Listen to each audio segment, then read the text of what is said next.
This is Peyton Gibbs' Persuasive Essay, and this is the audience. Hello, audience. Hello. Hello. Hello.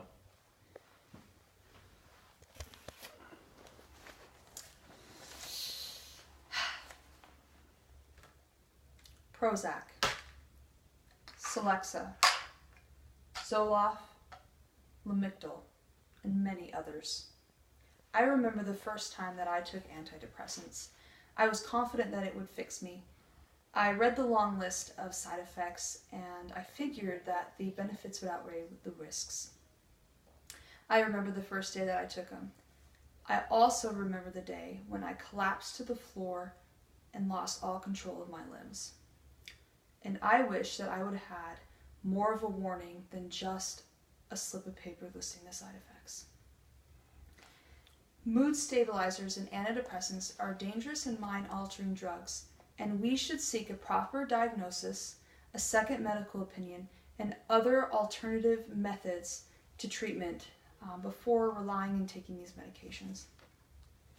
I was ill-informed about antidepressants when I took them, but I became informed through experience. I'm not trying to say that we should eliminate these drugs completely. Rather, I am just trying to illustrate the growing problem that is emerging through these severe and adverse side effects that can be avoided using certain procedures. By explaining these risks, I hope that I can teach you to pause before the pill. So today, I'm going to talk about the growing problem. I'm going to talk about the solution, or the cause, and then I'm going to talk about the solution. So as I said, these drugs have very severe side effects.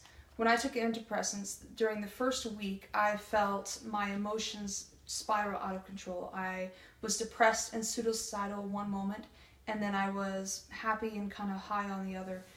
Along with these crazy emotions that came with these medications, I also had severe seizure-like symptoms. I had muscle spasms nearly every minute of every day, and I couldn't walk very well. I had difficulty talking, and I couldn't obviously drive or go anywhere.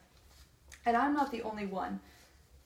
Claire Haley experienced similar effects. She told BBC in a 2016 article her story about antidepressants, that within the first 2 weeks she experienced constant suicidal thoughts, and she experienced the seizure-like symptoms that I had.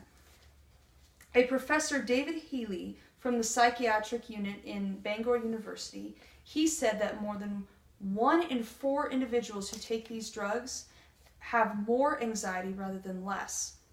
Furthermore, he said that drugs become the problem that they're used to treat. A study published in a psychiatry research analyzed over 1,000 people taking antidepressants. 60% said that the side effects negatively affected their life. Over half said that the side effects were worse than the benefits. And then finally, less than half the people, so only 48%, felt that they had been given adequate information about the side effects by their doctor before taking the prescribed medications. So as you can see, there is a problem that people are misinformed about the antidepressants and mood stabilizers. So why is this? There are several reasons. First of all is cure-all advertising. In all social media, in all TV, everywhere you see, antidepressants and mood stabilizers are seen as miracle pills. They solve everything instantly, and that's what kind of marketing they try to portray it as, and it's not true. Most antidepressants and mood stabilizers take almost 6 weeks to start functioning properly in the body. So that is one problem. Another reason is that there's the idea that because you have a chemical imbalance, that the only way you can fix your disorder is by drugs. This is not true, because there are many alternative methods that can help you cure and help you heal your mental disorder other than just medication. And finally, there's no set diagnosis procedure. There's no test in any hospital that can measure the chemical imbalances in your brain. And so it's very easy to be misdiagnosed as a certain mental disorder. I personally was misdiagnosed. I was first diagnosed as depression, And then they diagnosed me with cyclothymia, which is kind of like bipolar disorder, when in reality I didn't have any of these, and that it was actually the medications that were causing these disorders. They were causing these symptoms, and once I stopped, they went away. There is a solution to these issues, and it is something that you can take control of. First of all, seek an actual mental disorder diagnosis, which means get specific, essentially.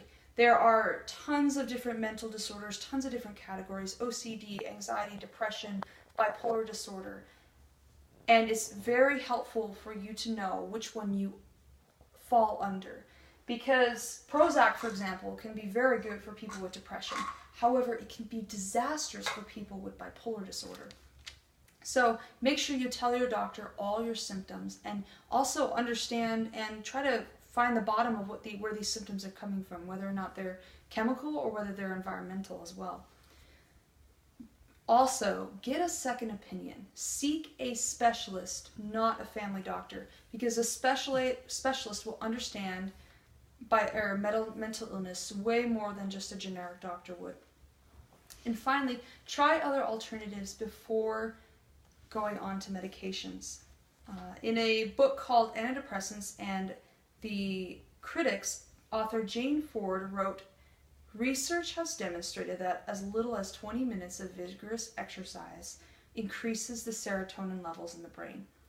Essentially, exercise is a natural antidepressant. Light therapy, yoga, meditation, gardening, whatever it is, there are other options that can help you manage your mental illness. For example, I use music therapy, so almost an hour every single day I play piano, and that helps my anxiety. It helps me center myself. And I figured since I'm right here, I'll just do a little demonstration of a drill that I do to warm up my hands.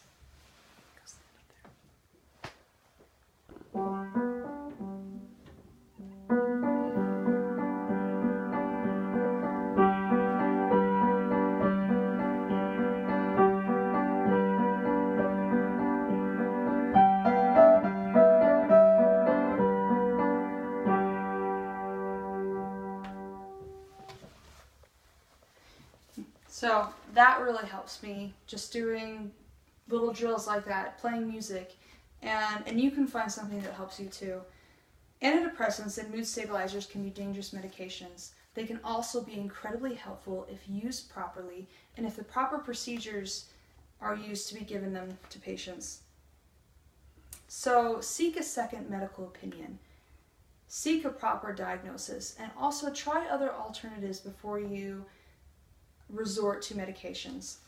I was misinformed about antidepressants and mood stabilizers.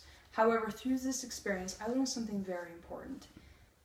We have the power to fix our own minds, and we don't always need drugs to do it for us.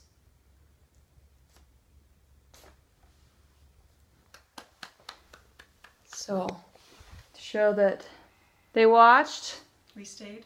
You stayed. Thank you so much for watching, everybody. Bye.